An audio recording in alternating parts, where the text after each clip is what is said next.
Alléluia. Et il dit que donc la bataille qui était au ciel est tombée sur la terre, le diable est venu sur la terre et est devenu notre ennemi. En réalité, comme je vous ai toujours dit que Satan est l'ennemi direct de Dieu. Amen. Mais Satan, comme il est l'ennemi de Dieu et Dieu c'est notre Père, automatiquement, nous aussi, nous devenons opposés à Satan. Satan aussi devient notre ennemi. Est-ce que c'est clair? L'ennemi de mon Père, c'est mon ennemi.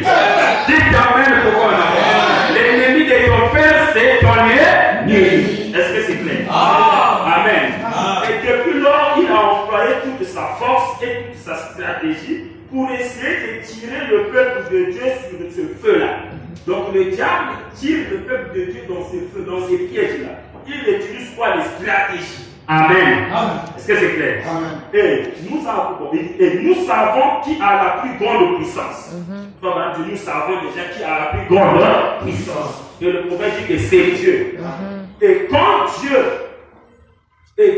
quand il a donné à son peuple la meilleure chose pour combattre Satan, il lui a donné sa parole. Est-ce que c'est clair? Ma soeur, il n'y a pas autre chose. Dieu nous a donné la parole pour combattre Satan. Est-ce que c'est clair? Il dit que si vous utilisez la parole de Dieu, vous allez toujours vaincre le diable dans chaque terrain. Est-ce que c'est clair? Mais si tu enlèves la parole, le diable va te vaincre. Est-ce que c'est clair? Il dit ceci. En effet, parce que la parole est Dieu.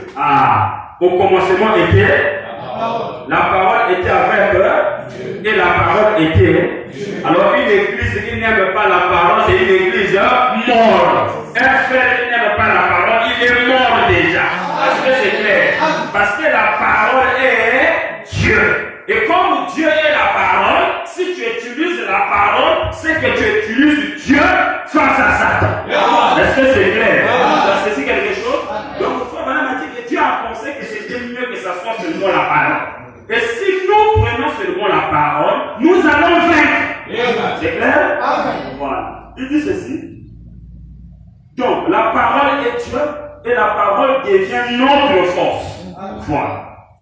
Il dit que Dieu dans son église devient la force de celle-ci. Donc quand Dieu est dans l'église, Dieu devient la force de cette église. Une église qui n'a pas Dieu, c'est une église faible.